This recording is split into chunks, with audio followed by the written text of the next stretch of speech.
about, that sort of counteract that idea that Black folk didn't do nothing to obtain their freedom. All right. So in my book, one of the very first documents that I found, and I really love to talk about this because I don't think anyone else has talked about this, is about a conjurer. He was African, and so this must have been the 1700s in Georgia. And what it is an advertisement for a runaway. All right. Back then, Black people were running all the time. That's how they resisted and took their freedom. But it's an ad that says that this was an African, because when you made these ads, you had to identify them, the scars, what they were wearing, because they would try to track him down. And it says that he was an African. They don't call him a witch doctor. They call him an African doctor. And it goes on to say that he conjured and healed people. All right. His name was Long Hercules. They used to give these bogus names. Okay. They said that he speaks the African language. Again, the document, because it's a slave runaway advertisement, has to be really detailed. And it says that he is known, it was in Georgia, for miracles. So this document, which is a terrible thing, right? This man is, and it also says that he leaves a wife and a child to run away. So think about that. Just think about that for a second. Wow. Right. He's resisting slavery in the way that so many of them did. They didn't take up arms. They said, let me get out of here. All right. We don't know what became of him, but it also said that he's a conjurer. He's African. He's a healer. All right. And there was a little bit of disparaging things in there. So that, to me, that's the whole bundle right there. Hoodoo, and I call it hoodoo and conjure because that was the word that the English used, is about healing, all right? But it's also about harming. And I talk a lot about how healing and harming go together. And that's where it makes people nervous, because religious folk aren't accustomed to thinking about harming. And when I say harming, it's all the stuff that we think of when we think about resistance, all right? Whether it's using the leaf in order to create a poison, all right? Which is part of healing. Healers also were master poisoners. It's the healing and the harming go together. And I emphasize that, but people seem to love to hear about the harming. I think because they have a sense that resistance is about, using your power as a form of force. In some ways, the resistance may come in you making that choice that you are going to leave your loved one and your child behind and seek freedom. Okay. All right. And there's so many stories like that, but we don't find them interesting or exciting enough, because, and granted, we want to sort of go against that narrative that I still hear, that black people were waiting for white people to free them. I hear that and I'm like, and I don't think anyone believes it, but it's the sense that, black people did nothing to resist enslavement, and that is something that I didn't make up. There's a lot of scholarship that talks about the ways that what they call everyday resistance. And I would say that Hoodoo supported everyday resistance. You mentioned Frederick Douglass. There's that famous story that comes up again and again and again of Frederick Douglass when he was a young man in Maryland running away. And then he's a teenager and he's not going to make it. He's not going to make it. And he writes about this later. And he meets a root worker, a conjure man, an African conjure man in the woods. And that's the man who gives him the power root, High John the Conqueror. And he tells us this story, and Douglass is older when he tells the story, when he's a kid. And he says, I can't run away. I can't do it. And he takes the root from the African. Douglass hated Christianity. He hated religion. He was irrational. He was brilliant. He takes the root from Sandy, the conjure man, and he goes back. And then the next day, the slave owner guy comes to kill him. He's so angry at him. And he says, this is the first time that the slave becomes a man. And it's such a powerful moment. I recommend his autobiography to everyone, because for him, manhood was, I'm going to fight back, even if you're going to kill me. But then he remembers that he has this root. And it's so interesting because the root, high John roots, they look like phallus. They look like the manhood. They look, and he says, I remember the root. And for the first time, I fought back. And he says, now you see a slave becomes a man. And he kicked his ass. He kicked a white slave one. So we have these stories. We don't have enough of them from that period. That one's from the 1800s. But we have these stories of resistance. The other famous story, of course, is the story of Denmark Vesey, which I find so fascinating on so many levels. So for your listeners, Denmark Vesey was an African. He was an African born, but he was of African descent in South Carolina in the early 1800s. And South Carolina had a very large enslaved population, as well as a free Black population, and Vesey was free. They also had a thriving Christian church. And this is important because people who, and I don't know, I'm not making any assumptions, people don't want to know about the Christians. They don't want to know about the Black church. It's it's really important story. And the churches are really important to our story. So South Carolina had a thriving African church, Methodist churches called AME. One of the first Black church, AME church, is about 20 minutes from here in Philadelphia. And so active community. The other thing about South Carolina and the Low Country that's really fascinating for us, and at that time, Black people outnumber white people.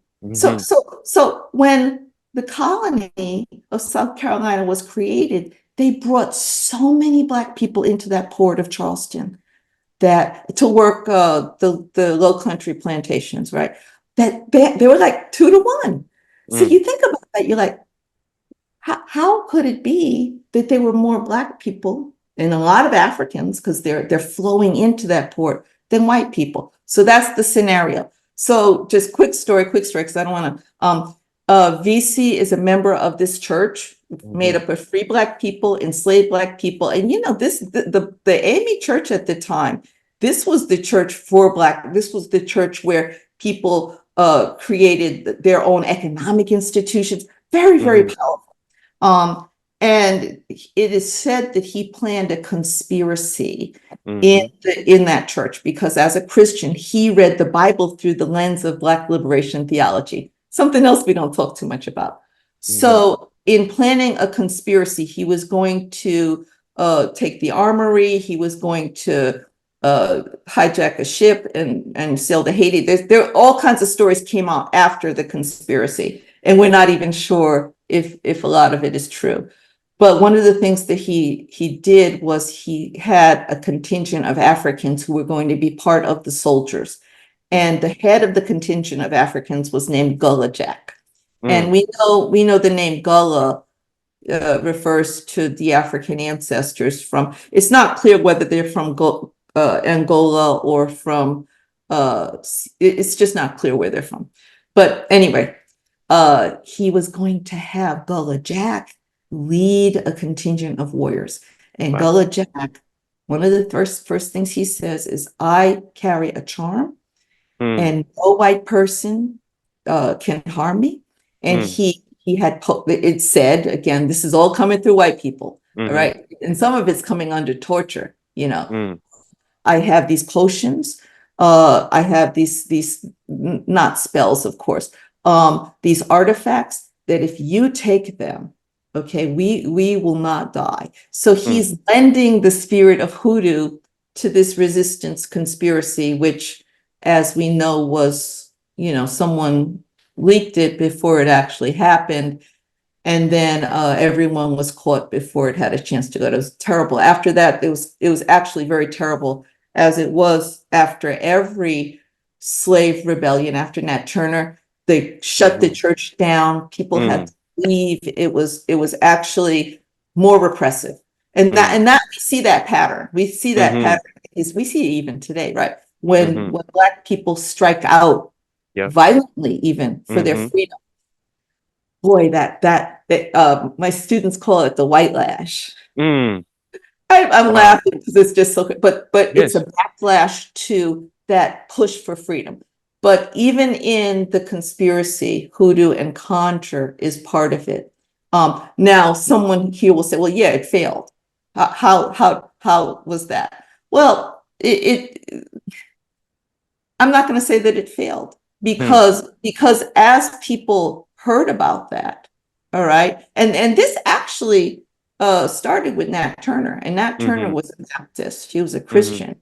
As more and more people heard about it, the possibilities of violent, I'll call it insurrection against slavery, was always there. So this was how long after Nat Turner was this was the Denmark Vesey? Maybe 20 something years, right? The possibility that these enslaved people were going to, rise up, always there, and that their rising up could have some religious overtones. Now, I'll just add this little piece in, and I'm hoping that this isn't boring.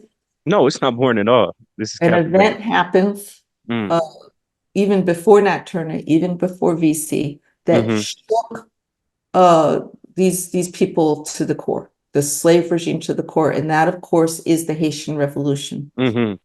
From Haiti, we begin to get stories of this spooky religion. They called it everything: satanic, demonic, witchcraft, you name it. But we know it to be the religion of the rebels, which, the white people called it voodoo. Okay, they just took all kinds of names. The Black people, they probably didn't call it anything. Later, it becomes associated with Haitian Vodou. That is where these practices, these African-derived practices, are associated with a kind of violence. Okay, whether it's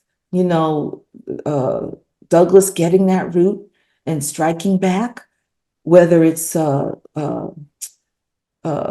Denmark Vesey and Gullah Jack striking back, whether it's these Africans striking back against the racist slave regime.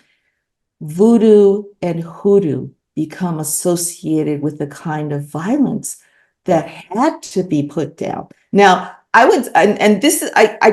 often push back against that because I'm like, look, our great-great-great-grandmothers were using hoodoo to heal and cure, or they would use it when they're birthing the babies. Where is the violence in that? So what I begin to see is that this is one of the ways that historians and just white Americans begin to characterize these practices that weren't quite Christian, weren't quite, they're African, as something that's really dangerous, and they had to be put down. So the story of voodoo it goes in a different direction. But I can tell you, most of your audience, when they hear that word, they have certain things that come to mind, and it's not just New Orleans. They think, oh, voodoo, that's what the bad stuff. So I'm like, fine, you can, whatever. But hoodoo, I would like to see that sort of looked at more critically. Hoodoo is not about doing bad stuff. You can, but that's not at the heart of it. And that's really what I try to emphasize again and again and again. But we're in an age where people gravitate toward scary stuff or horror or whatever. And that's fine. I understand that, we're clearing a lot of it now, but there's so much more to what hoodoo was and is than doing things, bad things. Yes, for sure. Dr. Chireau, to your point, when it comes to hoodoo, they can be like sensationalized, right? When we got shows like American Horror Story, Angela Bassett's character, when they try to make it spooky. And as well, here in the South, it's the Bible Belt. And anytime that you would mention hoodoo, voodoo, certain Black people can get spooked out by it, right? How can we somewhat demystify and deconstruct everybody's preconceived notions, especially Black people that we've been taught about hoodoo and voodoo? Yeah, that's a life's work, isn't it? Because when people, and I'm not saying that terrible things have not been done in the name of religion. Whether it's hoodoo, voodoo, or Christianity. I'm not saying that. But people seem to forget that. And it's often Christian people, you say the Bible Belt, who are saying but the curses that are done in the name of Christianity and all kinds of violence. But we overlook that because for different reasons. I would say the first thing for me when I talk about this is separate out the voodoo piece, because it's very clear that in this culture, at least, the notion of voodoo has been sensationalized and commodified.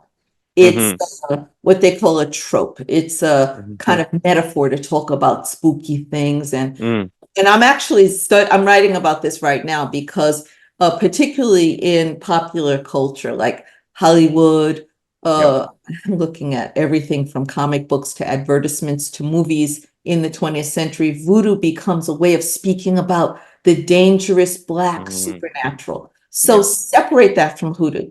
All right, that's the first thing I would say, because that's not what we're talking about. And then look at what hoodoo was in that slavery period. So, and one thing I talk about in my book is that during slavery, we assume that folks were all Christians, which they weren't, because not all Americans were Christians.